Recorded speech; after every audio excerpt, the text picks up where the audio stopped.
morning, everybody, and welcome to class number 5 of our 2026 Virtual HOA Academy. It is Tuesday, May 19th, 2026, and we have a great class planned for you today. As we wait for owners and board members and property managers to join our virtual seminar today, we're launching our poll just so that we can see who's here today and we can tailor the class best to those in attendance.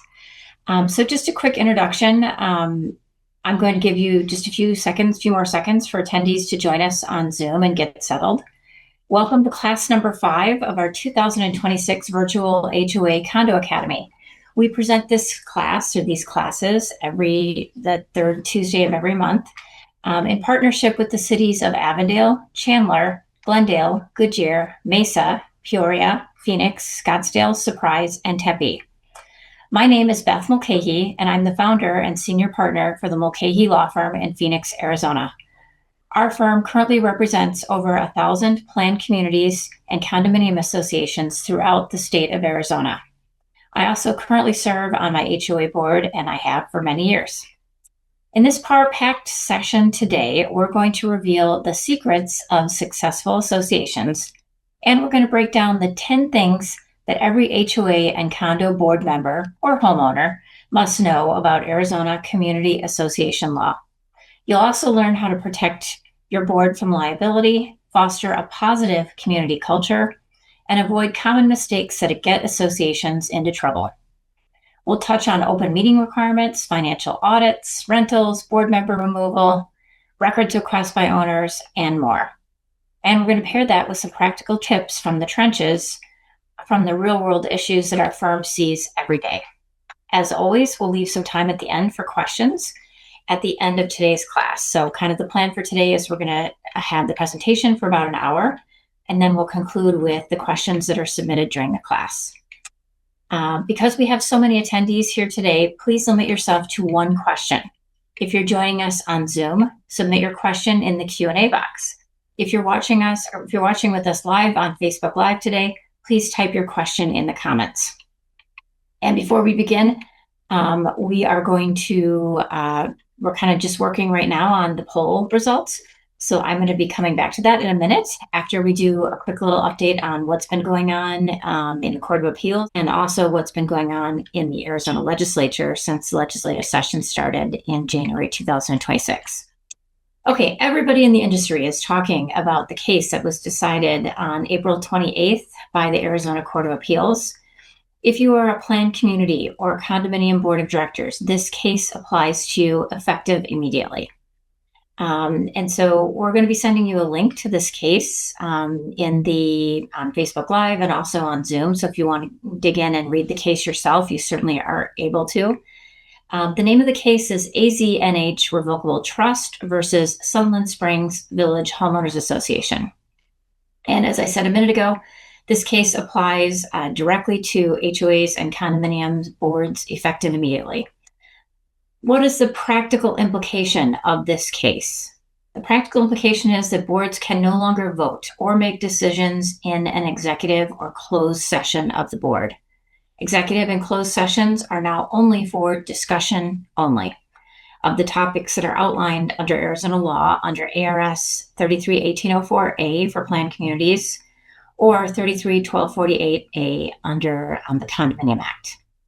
And those are the typical executive session closed, topics that you can go into executive sessions to discuss, which would be legal advice, violations, collection, personnel matters, etc. The other implication of this new case is that executive and closed session agendas, in addition to the open session agendas, must now describe the topic that's going to be discussed with particularity. So we can't just say, legal advice if you're going into executive session and put the statute number only. You're going to have to indicate legal advice regarding conversion of tennis court to pickleball use. So you're going to need to be more detailed in both your executive session agenda and your open session agenda. And boards must list all actions, of course, action items on the open meeting agenda as well. because everything that was discussed in executive session is now going to be pushed to the open session. So our firm also recommends, just as a practical pointer in response to this case, that the board vote in its next open meeting to approve the association's president creating the agenda for all executive session and open session board meetings, or however the board wants to manage the creation of the agenda going forward. Maybe you want to have delegated to the management company. Maybe you want to have the president ask for input from the other board members. Whatever your board's protocol is going to be for the agenda for the executive session and the open session going forward, you should vote on it at your next open board meeting so it's clear what the chain of command is, or what the procedural, process should be for creating an agenda for every closed executive session and every open session board meeting. So what does this mean kind of in the real world for all of us? So practically, no more voting in executive sessions. Everything's going to be pushed to the open session now for voting. You're going to have fewer executive sessions. In my experience, I've been working with boards since April 28th, adjusting to this new requirement under this case. And this is just a common law case. This is not a statute. This is a case interpreting a statute.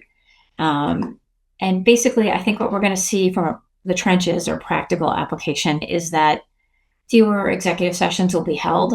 I think that the only times that boards are really going to go into executive session is if they're getting legal advice from an attorney on something, or if they have some sort of an issue with an employee or an independent contractor and they want to discuss performance. I think that most other matters are going to be pushed to the open session for discussion and vote. And that it's going to maybe shorten up your meetings a little bit because you'll have fewer executive sessions. To make this new case law practical, our firm has created some sample agendas for executive sessions and for the open session. And we've already shared those with you on Facebook Live and also on Zoom. You can also find a copy of it right in the middle of our homepage of our website at mulcahylawfirm.com. There is a direct link that you can use to find out more information about the case and also to see some sample agendas that will help you further interpret the case. Let's switch gears and talk a little bit about what's going on in the Arizona legislature. As you know, the legislature opened in January 2026. It's been a really unusual year for HOA and condo bills. There were a lot of bills introduced in January and early February, over 30 in fact. And as of right now, none of them have passed both the House and the Senate and been signed by the governor, except for one that's just kind of like related to associations, but it's not like a direct change to the Planned Communities Act or the Condominium Act. So what's going on? This has been kind of an unusual year. As of this morning, May 19th, the Arizona legislature is still in session and has pushed way beyond its late April adjournment, a couple weeks past that. And now we're thinking the adjournment of the legislature is probably going to take place sometime in June. Governor Hobbs lifted her bill signing moratorium that she had there at the beginning of May on May 14th after a week of what she called good faith bipartisan budget negotiations and budget talks with Republican legislative leaders. And talks are ongoing while the House is in recess until June 1st, but it's possible that they could be called back. So kind of, the next 11 days, I think there won't be any real activity going on at the Arizona legislature until they're all called back on June 1st, likely just to hammer out the budget and then maybe pass a couple HOA or condo bills. I can't think of any year other than 2020, which was a very unusual COVID year, where we have had so few bills that have been passed at this point in the legislative session. So very unusual year. There's really only one related bill from our list that has been signed by the governor to date. And this is an assisted living occupancy bill that was signed back at the April 7th, at the beginning of April. And basically, this bill is going to make it easier for small assisted living homes to operate in residential neighborhoods, kind of lifting some of the restrictions that cities, towns, and municipalities may have on these small assisted living homes.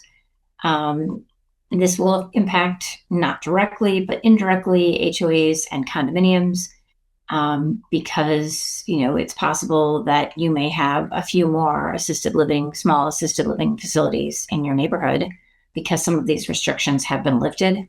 However, do not forget that associations can still enforce their CC&Rs, such as parking, violations, noise violations, nuisance violations, against any owners of the assisted living homes. I do often get a question, this is a very common question that we get, is how can assisted living homes be allowed to, operate within our association when we have a no business, prohibition in our documents? Well, there is an exception under the Fair Housing Act that allows group homes to operate in HOAs and planned communities and condominiums in Arizona. So if you want more information on that, you can go to our cheat sheet. It's our federal laws cheat sheet, and you can find that on our webpage at mulcahylawfirm.com. But bottom line, the only bill that indirectly relates to associations an implication may be that there will be a few more group homes in your associations because some of those, restrictions have been lifted on the local level with city, towns, and municipalities. Okay, we're watching a couple four other bills, that seem to be moving, that possibly have a chance to pass this year. House Bill 4011, which would formally require HOAs and condos to act reasonably and non-arbitrarily. I mean, we already have this provision in the Nonprofit Corporation Act, so kind of unusual that we would also put that in the Planned Communities Act and the Condo Act, but there you have it. It's moving along. We have Senate Bill 1290, which I think we should have seen a smoke signal on this. This bill would bar boards from taking action in closed meetings. We talked about this case already that was decided that already says that. So I think it's kind of doubtful that they'll pass a law that also says that, but who knows, maybe they will. And then House Bill 2342, which protects reasonable shade structures on a property, and Senate Bill 1582, which tightens the rules on how associations can regulate dogs and cats.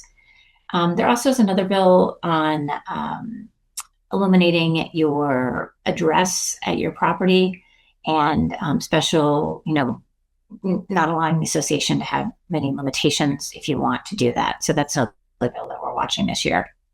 We will continue to keep our website at mulcahylawfirm.com updated with the most current information on what's going on in the legislature and any new cases that may directly impact associations.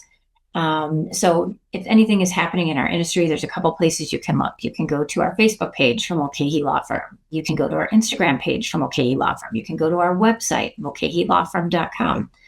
And you also may want to consider subscribing to our Mulcahy memos, which we send out a couple times each week via email with great tips and free information.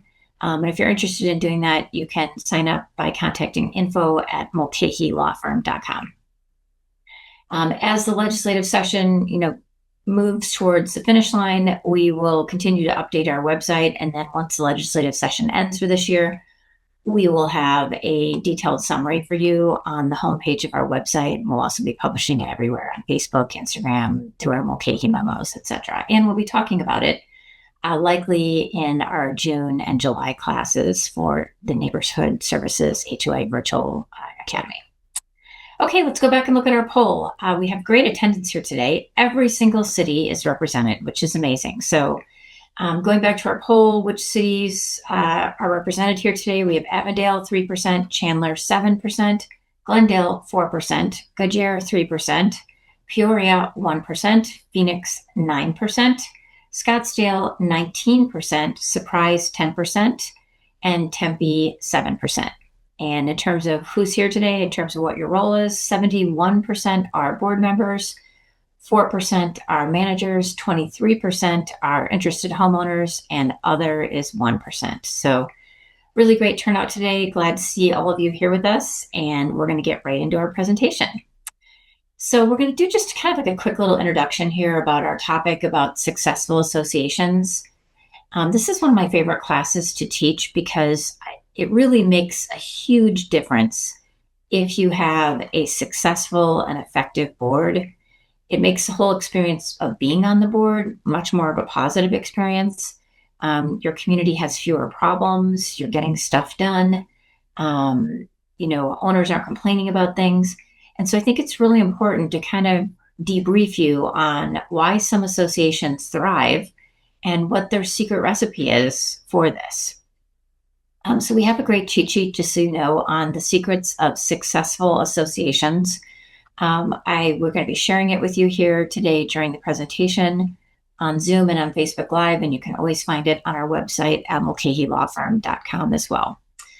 So think of it like this. Any team that you're on, whether it's a family team, a business team, a sports team, leadership starts at the top of the organization. So how can your board exhibit strong leadership in your community? Here are some qualities that we have seen that make a good leader. So number one, emphasizing teamwork. Your board can achieve success by acting as a team. You may even want to consider at the beginning of each term to have a boot camp with our firm and have us go over the laws that pertain to associations, give you a quick little overview, and then do a team building exercise. And maybe even talk about the different personality types on the board, and how all of you with different personalities can work together to achieve a goal this year. Really, an important thing about being successful as a team is putting the interests of the community ahead of any individual's interests and playing to the strengths of each board member. So some board members, like I just think of my board where I currently am a board member. So we have a really diverse group of people on our board. We have a CEO of a company, and he's the president. Myself, I'm an attorney, and I'm the vice president. We have the treasurer is a CPA. Kind of got a dream team going so far. Our secretary is an interior designer, and our board member at large is like a landscaping expert. So it's like, that's like the dream team for my association, right? So obviously everybody on my board has a different talent pool and interests. And so getting to know your board members, getting to know each other and asking about, what their interests are, and finding out about their personality test, by looking at our cheat sheet on the DISC personality tests, and how different personalities effectively can work together. Having these conversations and getting to know each other is really important so that your board can work effectively together. Having a president who, doesn't take all the responsibility on themselves and then complain about it. Right? That's an important thing. You need to have a president that's able to delegate effectively based upon the individual strengths of each board member. And that's a really important trait for the president and the longevity of serving as president. You can't do it all yourself. You have to delegate among your other team members who are board members. Another really important quality of having strong leadership in your community would be having integrity, honesty, and being transparent. This is so important. If your owners don't trust you, think you're lying to them, think you're doing things behind the scenes, scheming, you are not going to be trusted by your owners. And if they don't trust you, they're going to question everything that you're doing. So the best way to foster trust is, by being honest. When you make a mistake, say it, own it, apologize, have integrity, make sure that when you're selecting a vendor that you're doing it in a transparent and honest way, and that the bids are sealed and that you're not giving preferential treatment to any one vendor, and being transparent. We're not hiding anything on our community, right? There's a few things that owners can't have in terms of records, but they can pretty much have everything else. And we're going to talk about those few things, that they can't have, and all the other things that they can have when we get into our top 10 list, and we talk about owners' requests for records. Another aspect of transparency is communicating often with your owners about what's going on in your association. So Right now, my association is doing a major construction project, and it has kind of been a mess at our association since September. And I think people are kind of wearing thin on the construction. And our manager has done an excellent job. Every Friday, she's sending out a communication to the owners, explaining what's going on with the construction, where we are in the process, if we had any problems, like there was kind of a mistake that was made on something by a vendor that we were getting a lot of feedback on, negative feedback on from owners. Addressing it head on, like, hey, yes, this was a problem, but we have found a solution to fix it, and the vendor's going to pay out of pocket to fix it. So having transparency and communicating often with your owners is really an important skill for having a successful association. Another important factor is having determination if you're serving on the board. What does that mean? What that means is you have to stick it out. I have been serving on my board now for 14 plus years. Some years have been longer than others. Some years have been highly productive, like this past year where we're getting a lot of things done, and it's been overall a great experience. But there have been some years that were horrible and long and contentious. And those are hard years, but those are stick it out years.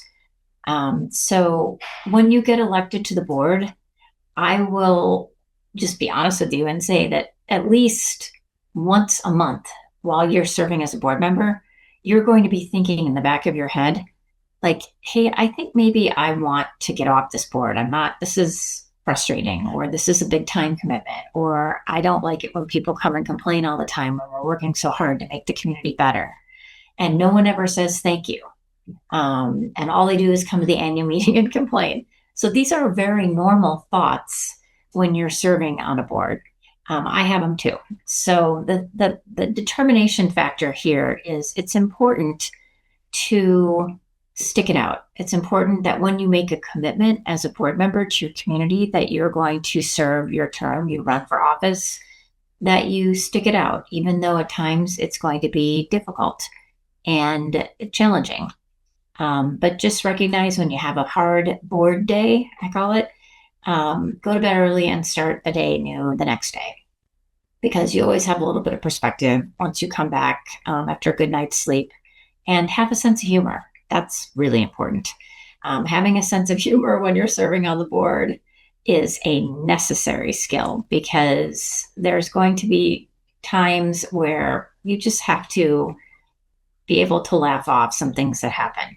And you want to take owners seriously, but also sometimes, there are things that occur that you can't fix.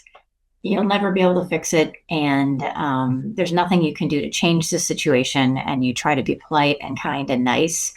And the person, is still upset and calling the board names. And you just have to, that's one of those nights that you just have to be able to smile and go home and count the days until your term is up.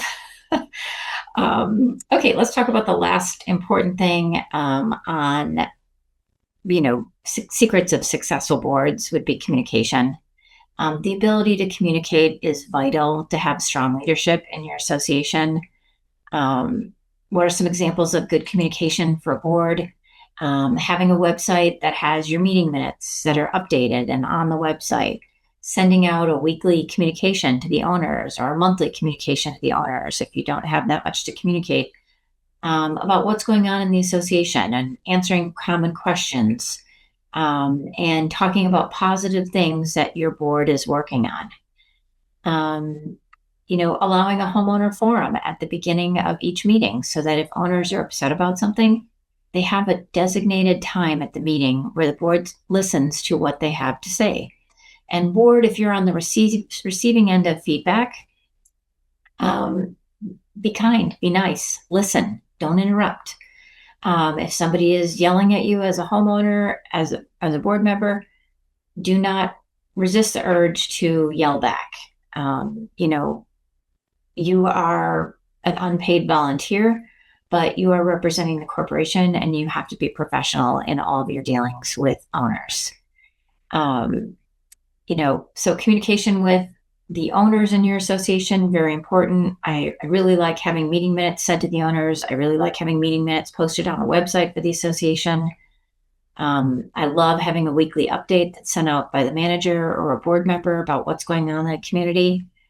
But also there's internal communication between the board, communication between the board members, such as how we treat each other when we disagree as a board. And like I said earlier in the presentation, maybe having a boot camp if you have some disagreements or there's some dysfunction on your board, bring in our law firm to help you, or your community association law firm, whoever that may be, to help you talk through the issues and resolve them. And we frequently, when we come in and do boot camp, we will very frequently ask the board members to take a 15-minute personality test, so that we can share the information about each other. There's 4 different personality types, and it helps you better understand your fellow board members sitting at the table and what their personality strengths and weaknesses are, and why some people might be so detail-oriented that they have to, they make the meetings longer by asking so many questions, and maybe why some other board members, want to have a 20-minute board meeting and decide quickly. And how you can balance that to work together. Here are some suggestions for your association to improve communication. Think about the message that you are trying to send and organize your thoughts clearly and concisely to communicate that message effectively. You may even want to use AI to help you. You write something and then put it in AI and say, make it better, make it shorter, make it clearer. To help your board as you're navigating messages to your community. Be a good listener. Be nice. Be kind. Be open and receptive to other owners coming to the meetings, even if their ideas differ from yours. And ditto for board member interactions with each other. Communicate with everyone, with your board member, in a positive, courteous, and professional manner.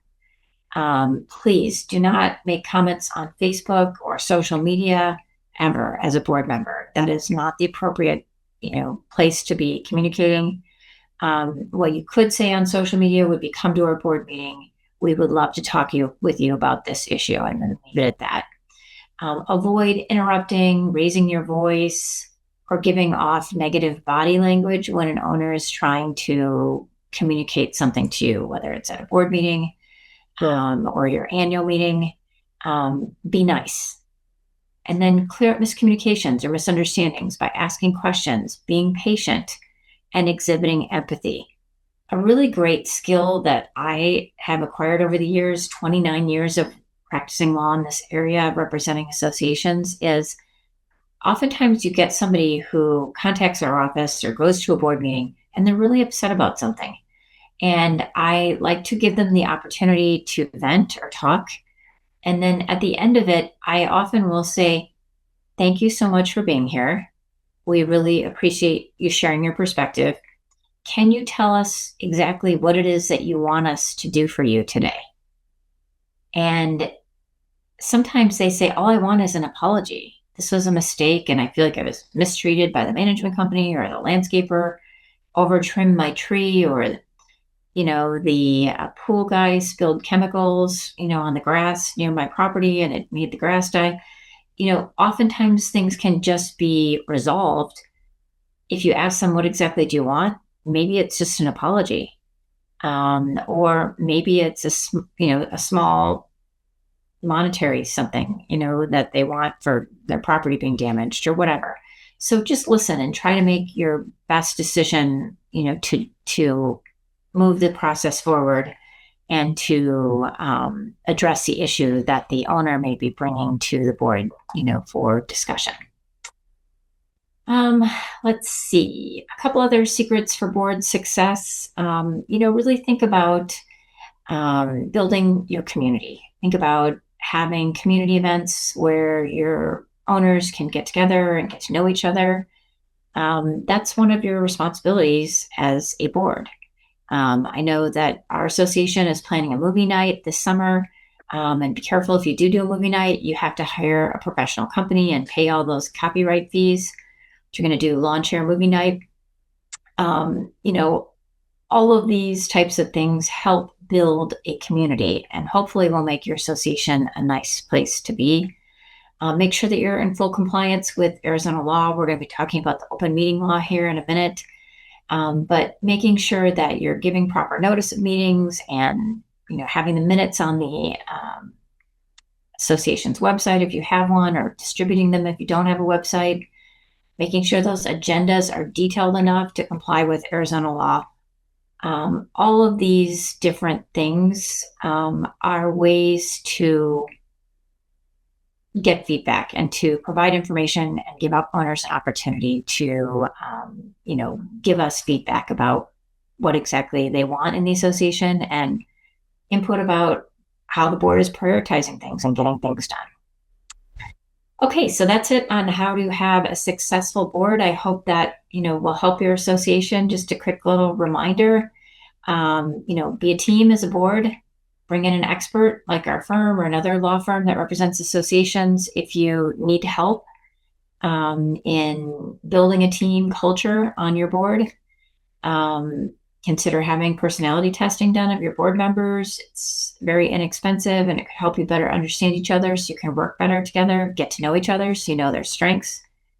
Be honest, have integrity, and be transparent in everything you do as a board. Stick it out. Be determined to fulfill your obligation and your term as a board member. There's going to be hard days, but there's going to also be very many fulfilling days in your community. Don't forget that communication is really important when dealing with owners, whether it's giving owners information about your community, listening, communicating in a positive manner with your owners, clearing up miscommunications, asking owners what exactly they want us to do as a board if they come to us with the problem. And lastly, build community. Try to plan at least 1 or 2 events a year, coffee and donuts in the park, or a movie in the park, or movie in the common areas, to build community and to foster friendships between neighbors. Okay, let's switch gears now and talk about the top 10 things that board members, owners, and managers need to know about Arizona Community Association law. So the first one I talk about is probably going to be the longest, and it's going to probably be, well, we'll have to check and see, but it might be as long as the other 9. Hopefully not. Hopefully we can get there quickly, but this is a really important one, and there's a lot of meat that goes into, what you need to know about it. So number 1, the top 10 things you need to know would be the Arizona open meeting law. And we're going to be sharing with you our cheat sheet on our top 10 things that you need to know as well on Zoom and Facebook Live. Okay, Arizona open meeting law. Where do you need to go to find that law? You go for planned communities to Arizona Revised Statutes 33-1804. And if you're a condominium, Arizona Revised Statutes 33-1248. So what's the most important thing to know about the open meeting law? Anytime a quorum of board is present discussing association business, that board meeting or any regularly scheduled committee meeting, this also applies to regularly scheduled committee meetings and board meetings where there's a quorum present, discussing association business, they must be open to all association members or their representatives and held in the state of Arizona. So let's break this down. So if you're having a board meeting and you have a quorum of the board discussing association business, that is, the trigger to have an open board meeting. Also, if you are a regularly scheduled committee in an association and you're having a committee meeting, you also have to comply with this open meeting law. And so basically what the law says is that if your meeting, quorum of the board is meeting, or it's a regularly scheduled committee meeting, the meeting must be open to all members, and members should be allowed to attend, listen, and participate during that meeting. The meeting has to also be held in Arizona. So if you're having it on Zoom or a conference call, you are going to have a location in Arizona where if owners want to attend in Arizona, you're going to have to set up a conference room or something where they can go and attend physically in Arizona if somebody wants to attend the meeting. And oftentimes our firm will just volunteer to have our conference room available at no charge for a meeting if the board needs that to meet in the state of Arizona requirement. So what does this mean? In advance of the open meeting, the board must provide a detailed meeting agenda to members along with the meeting notice. And that meeting notice needs to be provided at least 48 hours in advance of a regular board meeting or an executive session board meeting or a regularly scheduled committee meeting. So notice and a detailed agenda must be provided 48 hours in advance of that meeting. That can be done by posting at the property, like on sandwich boards or a bulletin board. It can be done by sending an email to the members. It can be done by putting in a newsletter at the beginning of January saying, okay, our board always meets the third Tuesday of the month at 7 p.m. at the clubhouse. If there's any changes, we'll put the changes on our website or on our sandwich boards that we put around the community. And that meets the requirements of the law. Again, don't forget, based upon that new case, we want to make sure that when you send out the notice of the meeting, you have a detailed agenda. And you have to specifically, state on the executive session agenda which topic under the executive session subjects you're going to be discussing. If it's an open session, agenda, you're going to have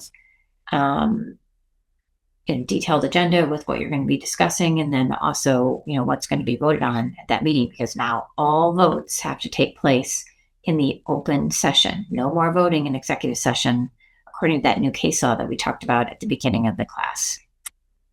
One other thing that's kind of an important tip is sometimes an owner is not going to want to come to the meeting, and they're going to send a designated representative in their place as the owner. If that occurs, it has to be in writing. So let's say I have an owner, Beth Mulcahy, I designate, Sally Smith as my designated owner or designated representative. And so Sally Smith can attend my board meeting as long as the board has a piece of paper signed by me designating Sally Smith as my designated agent. Sally can attend the meeting and participate in the meeting on my behalf. She can't vote at an annual meeting on my behalf. That's not one of the, rights that Sally Smith would have by being my designated agent. All she really can do is come to the meeting and talk just like any other owner would talk on my behalf. So know that designated representative situation exists. And if you get that is something that you have to allow, but it doesn't give them voting rights. It just gives them the right to talk at a meeting on behalf of the owner at appropriate times during the meeting. So let's talk a little bit about how meetings usually go. So usually an open session board meeting is going to start by having what we call like an open forum or a homeowner forum at the beginning of the meeting. So if your meeting starts at 7 p.m., usually from like 7 to 7:15 or 7 to 7:10, it'll say on the agenda, homeowner forum. Each owner is allowed to, if they choose to, or the designated agent or designated representative, if they want to make a comment, they can do it just 1 minute per person. And so that's one opportunity that owners would have to talk, or designated representatives would have to talk at a meeting. And that's recommended. It's not required under the law, but it's recommended to have that good communication we were talking about to have a successful association. So have a homeowner forum at the beginning of your meeting.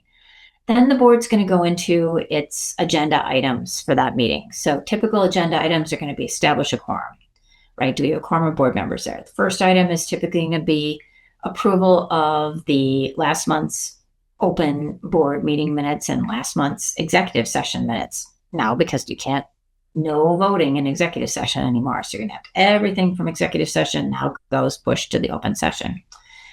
And just a practice pointer that I want you to be aware of is owners only have an opportunity to talk before the board takes formal action on something.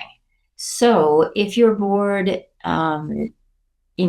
has a motion, a second, and then there's discussion on a topic, if an owner wants to make a comment, they have the right to do that at that time. So for the most part, it's just the board running the meeting once that meeting opens and after the homeowner forum. But there is an exception that before the board takes formal action, that would be defined as there's a motion and a second, and now we're in discussion on that motion. an owner, if they choose to or want to say something, we can let them make a comment quickly. So just be aware of that under Arizona law. Let's see. I think I said this, but just as a reminder, that agenda and the notice of meeting must be posted 48 hours in advance of any regular or executive session board meeting. A couple things to think about is if your meetings are really long, use a timed agenda for your regular board meetings. So you could say something like meeting starts at 7 p.m. From 7 o'clock to 7:05, we're going to establish a quorum and vote on last month's meeting minutes. And then from 7:05 to 7:15, we're going to have the manager's report. 7:15 to 7:20, president's report. 7:20 to 7:25, treasurer's report. And you just block out the meeting that way for an hour meeting. So the top is going to be 7 o'clock, the bottom is going to be 7:59, and you block out the time that each different category is going to be allowed to speak. And that's a really successful way to have a 1 hour board meeting so that you're not stuck there for 3 or 4 hours, just continuing to talk about issues that really could be decided in a much faster manner.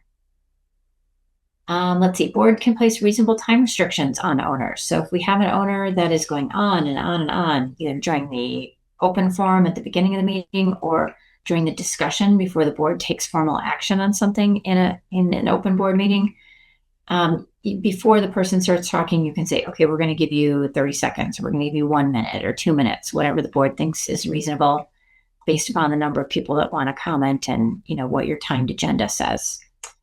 And remember that either the owner can talk at the board meeting at appropriate times, or the designated representative that has been designated in writing by an owner can talk during appropriate times in the meeting. Also, the board has to provide for a reasonable number of persons to speak on each side of an issue. Now, I have seen this kind of play out interestingly in associations. For small associations where you don't have a lot of people in attendance, usually you're going to let whoever wants to talk at the appropriate time in the meeting as an owner. But I've been to meetings in, the East Valley and the West Valley, typically in a retirement community, 55 and over community, where we have hundreds of people come to open board meetings. And in that situation, the board may have to use this part of the law and say, okay, we're only going to allow 10 people for this side and 10 people for this side to talk today at this meeting. And that's fair under what the statute says.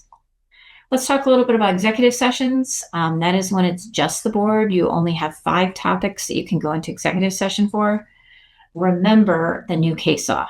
No voting in executive session. We're only discussing these 5 areas now. All voting that used to be an executive session is now pushed to the open session meeting. So what are the typical areas that you can go into executive session for? So legal advice from your attorney for the board or the association.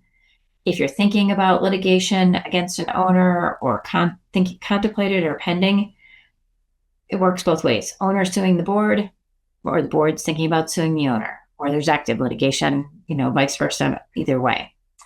Number 3, if we have a discussion about personal health or financial information about an individual member of the association, independent contractor, or an employee, we really don't see this very often, but it's notable. I need to talk about it. And the 4th category is if we're talking about the job performance of, compensation of, or health records of, or specific complaints against independent contractor and employee of the association, we can go into executive session. And then last but not least, if we're discussing, number 5 would be if we're discussing a unit owner's appeal of any violation cited or penalty imposed by the association, we can do that in executive session unless the owner wants it pushed to the open session and have it discussed in the open session. So quick little reminder on executive sessions. We can no longer vote in executive sessions. We have to have the detailed agenda. We can only talk about the 5 topics that I've talked about here today during executive session. And that's basically the skinny on executive sessions. Don't forget that if you're having an in-person meeting or a virtual meeting, you have to make that agenda available to all owners who are attending the meeting. So you pop it up on the screen on Zoom or whatever platform you're using, or have a stack of papers at the actual meeting, so that the agenda is available to everybody who's attending the meeting. There are times where you may need to have an emergency meeting where you can't give 48 hours notice to the membership regarding the emergency situation. So there is a special carve-out exception under the law for that. And we can have an emergency board meeting without giving notice to the membership, 48 hours notice to the membership. And if you have to have an emergency meeting, A, make sure it's an emergency where you can't wait 48 hours to handle it. B, take minutes. You are required under the law to take minutes at that emergency meeting and then read into the record at the very next open session board meeting what happened, why there was the emergency, and attach the minutes from the emergency open board meeting to that next board meeting. So there's a paper trail of what happened. Let's see. Let's talk a little bit about work study sessions. I get this question a lot, so I think it's important that I bring it up. If a quorum of the board is discussing something related to the association and they're calling it a work study, do you still have to follow or comply with the open meeting law? So short answer would be yes, you do. So under Arizona law, you are required anytime a quorum of the board is present discussing association business to make it an open session. I know I get feedback from boards saying, but we're not voting on anything. It's just an open session, or it's just a work study. It doesn't matter. The law is very clear. Anytime a quorum of the board is meeting to discuss association business informally, it still has to be noticed as an open board meeting. And then last but not least, just a reminder that the open meeting law is constructed in a way to favor open meetings. And I think you can see from the recent case law that we just talked about that was decided on April 28th, and the trend over the years of the Arizona legislature, they want transparency for associations. They want open voting. They want open discussion on things.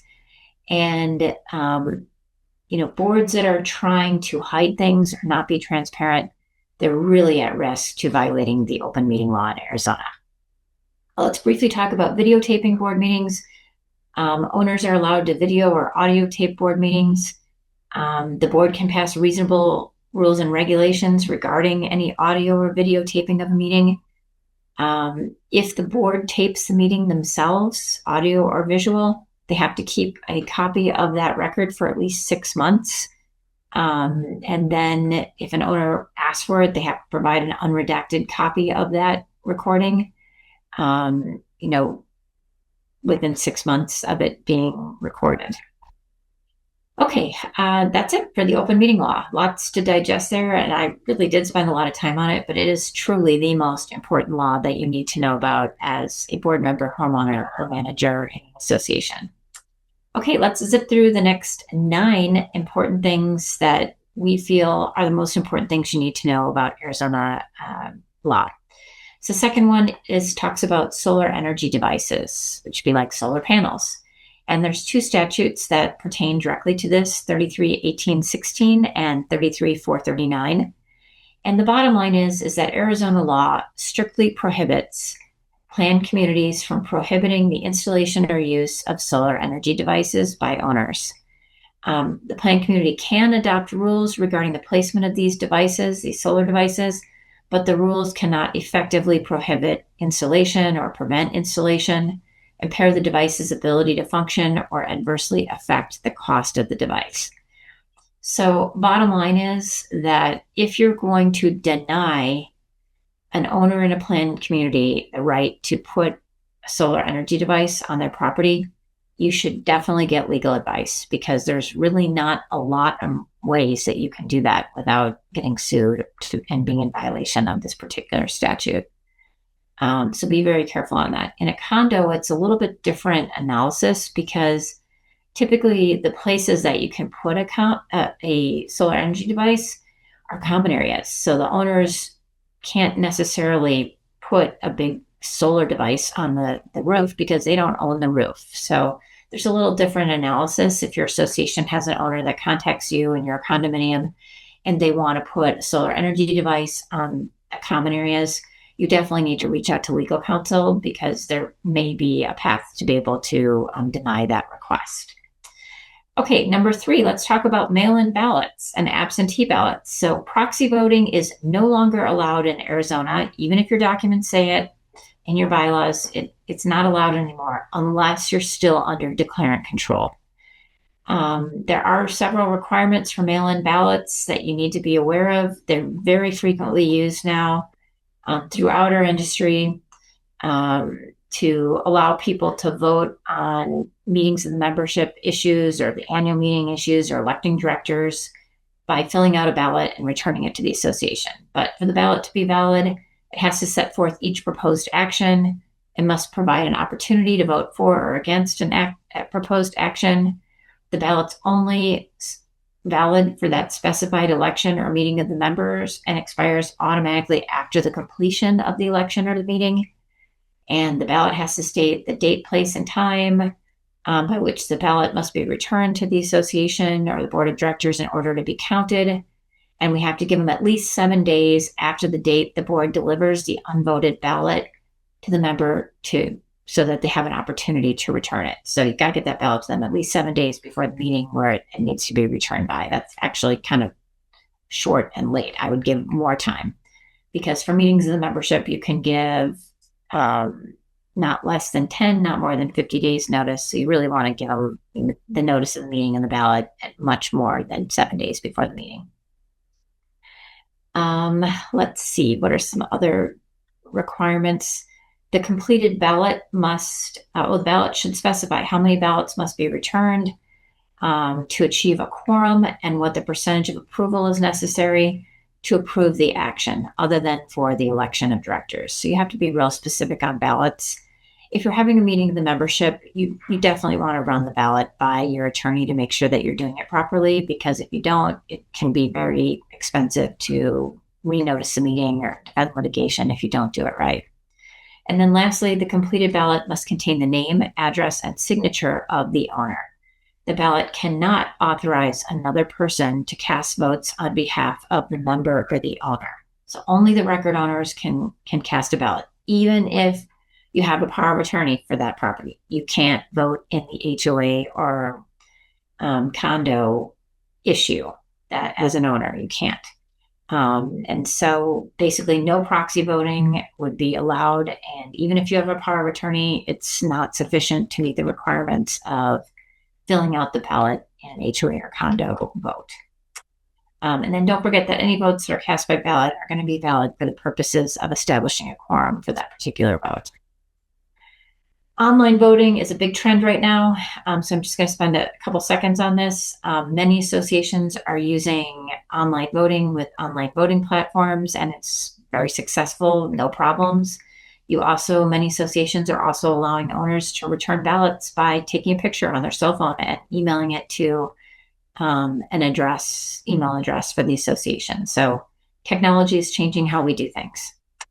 The next one is number 4, and this is a requirement for associations to have an annual audit review or compilation every year.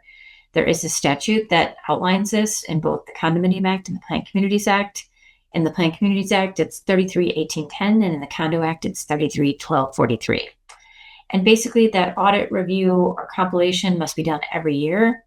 It only has to be done by a CPA if your documents specifically require the audit to be done by a CPA. Otherwise, it can be done by really anybody. It can be done by the treasurer, the management company, special committee that audits.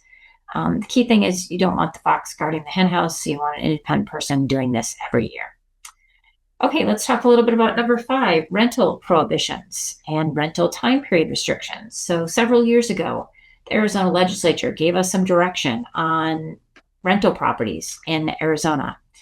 And there are 2 statutes that pertain to this. For planned communities, it's 33-1816-01, and for condos, it is 33-1260-01. And basically what the law says is unless your CC&Rs prohibit or limit rentals are allowed in your community. So that's kind of an interesting concept. So unless the CC&Rs say no rentals or rentals are prohibited, or like there's a minimum 30-day rental, for your if you want to rent your property in your association. If it doesn't have that language, it's fair game for owners to rent. So that's important to know. That's codified in the statute. A couple other things. It's important to know that you cannot ask for a copy of the lease if you're asking the owner landlord for information about the tenant. There's only certain things that you can ask the owner. It's going to be like the length of the lease, the names and the vehicle descriptions of and the license plate numbers of the tenants. And if it's a 55 and over community, you can ask for proof that at least one occupant is age 55 or over. Number 6, let's talk about removal of directors and board members. So this is kind of an important law in that it trumps your association's bylaws. So no matter what your bylaws say, this law, is going to trump it. And basically this law can be found at Arizona Revised Statutes 33-1813 for planned communities and 33-1243 for condominiums. Basically, this law outlines the procedure to remove a director from office. So if you're on the receiving end of a removal petition as the board, you definitely want to look at this law and make sure that the upset owners that signed the petition did it properly. If you are a board that is presented with their removal petition, which is the process that's followed, typically you have to have a petition, you have to have a requisite percentage on the petition, depending on how large your association is. Then the board has to call a special meeting of the membership after they verify that the names are valid owners and that they're in good standing and that they have the requisite number. The board has to have a special meeting, and it must be held within 30 days after that petition is submitted to the board. So it's like 50-yard dash. Once you get that petition, you got to be red phone to your attorney, verify the names on the petition, make sure that they're actually record owners and that they are in good standing, meaning they don't owe any money to the association. Then you have to send out the notice of meeting and the ballot and an agenda. And at that meeting, you have to have a quorum, and the special quorum is 20% of the owners. And then the percentage to remove a director at that meeting is 51% of those voting, or a majority vote of the members eligible to vote who are voting on the issue at that meeting. So it's kind of a real specialized law. If your board is presented with something like this, get your legal counsel involved immediately, because there's a lot of legal issues that come up with these meetings, and you need to be in touch with them and talk about this issue. Also, if the board's removed, there's special procedures under the law.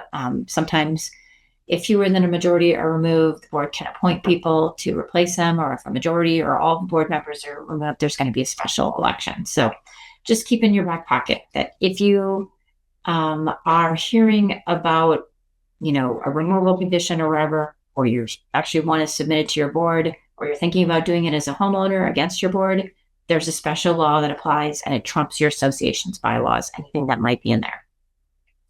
Okay, number 7, we're going to talk about flags. There is a law in Arizona that is in the Planned Communities Act and the Condominium Act that allows owners to fly certain flags on their property. So it's A.R.S. 33-1808 A and B for planned communities, and 33-1261 for condominiums. And basically, here are the flags that owners can fly, and associations really can't do anything about it. So American flag, or an official replica flag of the Uniformed Services of the United States. However, the flags must be consistently displayed with the federal flag code. So U.S. flag and flag of the Uniformed Services of the United States. Those are all flags that can be flown on an owner's property. POW MIA flag can be flown. Arizona state flag, Arizona Indian Nations flag, the Gadsden flag, which is the Don't Tread on Me flag, a first responder flag. And a first responder flag can also incorporate the design of one or two other first responder flags to form a combined flag. So we're seeing those kind of more often now. A combined flag can be in many forms, such as an American flag with blue lines, or a flag that includes both a firefighter symbol and a paramedic symbol. Another type of flag that is allowed is a Blue Star service flag or a Gold Star service flag. These are military flags that represent a family member actively serving in the military, or a family member that died while serving in the armed forces. And then lastly, any historic version of the American flag, including the Betsy Ross flag, without regard to how the stars and stripes are arranged on the flag. So be careful on flags. There are a lot of flags that owners are allowed to fly despite what your documents may say. Associations, HOAs, and condos can adopt reasonable rules and regulations regarding the placement and the manner of the display of the flags.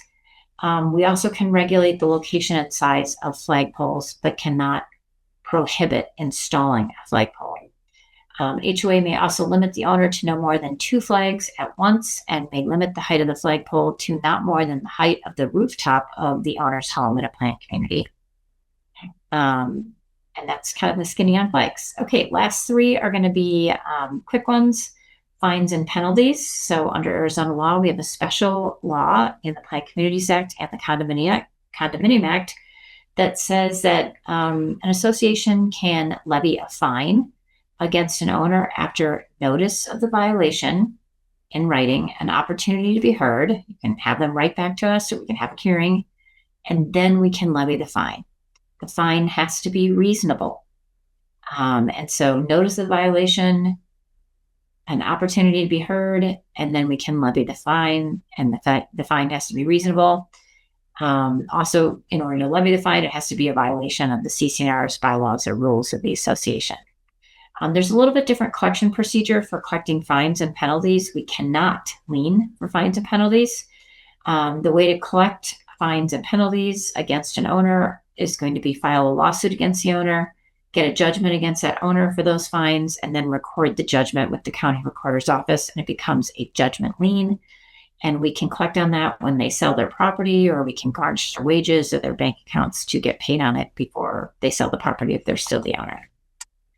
Okay, signs. Let's talk a little bit about for sale signs, for lease signs. Owners are allowed to place indoor or outdoor display of for sale or for lease signs and a signed rider on that owner's property. And it can be for sale or for lease. So it's important that you are aware that they are allowed to place those signs on their property. If it's a condo, it's going to be in the window. If it's a planned community, it's going to be on their property, on their lot. This doesn't mean that people can put, for sale signs all over the common areas or the entrance of your community. It just means they can do it on their property. Okay, last but not least, number 10 is going to be inspection of records by members. So if an owner wants to see the books and records of the association, they are entitled to see basically everything except a few small categories. And that is under Arizona law 33-1805 if you're a planned community, and then if you're a condominium under 33-1258 in condominiums. So really everything is fair game in an association for an owner to request. So all financial records and other records of the association must be made available for review or to copy at 15 cents a page if an owner wants to see books and records of the association. We can withhold a few things. And I think this kind of goes to transparency a little bit. So basically, they can have pretty much everything. They can have the financial records, they can have meeting minutes for open meetings, they can have the bank statements, they can have the check register. I mean, there's a lot of things that they can have. Communication between, the association and owners or vice versa. But there are some things they can't have. And that's going to be things that we can withhold from giving to them. That's going to be like privileged communication between an attorney for the association and the association. Anything that's pending litigation, they can't have any information on that. Executive session board meeting minutes, they can't have any personal health or financial records of an individual member of the association or independent contractor or employee of the association, they can't have. And then last but not least, any records the association may have about job performance, compensation of, or health records, or specific complaints against independent contractor or employer of the association. So I could probably teach a whole class on dealing with records requests, but just a quick tip. If you have an owner requesting records, they're unhappy about something. Okay, and it would be a really good idea to pick up the phone and talk with them on the phone. Try to resolve whatever the issue is that they're asking about And also, if they've made a really large records request, you may want to help them narrow it by finding out what they're upset about. What I typically will do is call the owner and just say, "Hey, we received your records request for 15 years of information, and this is going to be a lengthy process. We may need more than 10 business days, which is the requirement to respond on it." So we immediately talk with them about that and say that, we need more time.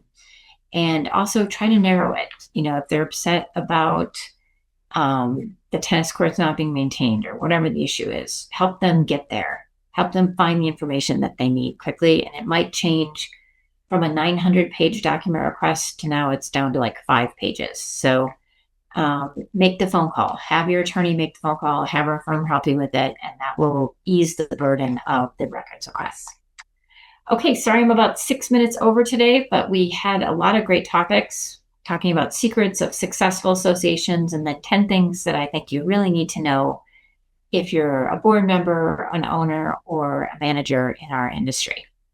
Okay, wow, we had a lot of people here today, 191 viewers. This is like a record for 2026, which is amazing. So thank you so much for having all of you here today. I guess at one point we had actually 200 viewers on this class today. So that's amazing. Thank you very much for coming to these classes and wanting to improve your association. We appreciate it. Okay, let's talk about a couple other opportunities in May and in June for you to get on a virtual class and learn more about our HOA and condo laws. So we have a surprise HOA summit on Wednesday, May 20th, 2026. It's going to be from 6 o'clock p.m. to 8 p.m. It's going to be on Microsoft Teams. I'm sorry, I don't know the exact name of that. Maybe my office can check that real quick and add it to the agenda. What the topic is for the surprise HOA summit on Wednesday. I looked at it this morning, but there's been a lot going on this morning, so I forgot already. Or you can check our website, which will have information on that as well, in terms of what the class topic is going to be. And that's going to be, tomorrow already. So my team is so fast. I ask, they answer. So a practical and effective guide to HOA and condo enforcement. So we're going to talk about how to enforce the documents if you've got owners who are violating things in your community. That's going to be from 6 to 8 p.m. on Wednesday, May 20th on Microsoft Teams. And if you want more information on how to join that, just go to our website at mulcahylawfirm.com. We also have our first Fridays coming up on Friday, June 5th. From 9 a.m. to 10 a.m. where we hop on Zoom and Facebook Live and answer questions live. So if you want to submit a question, go to our website, mulcahylawfirm.com, to submit a question. And then last but not least, in June, we have another Neighborhood Services Virtual HOA Academy on Tuesday, June 16th at 11 a.m. And we're going to be talking about how to thrive as a board, how to define what your roles are, how to avoid burnout, and how to hire right, meaning the right management company, the right vendors, etc. So that's going to be a really interesting class. Looking forward to teaching it. So thanks everybody for being here today. Appreciate it. Sorry we went a little long. It's about an hour and 15 minutes of class time, but a lot of great information here today that you can use to make your communities better. So thanks again for being here today. Take care and have a great rest of the week. And happy Memorial Day. Take care. Bye.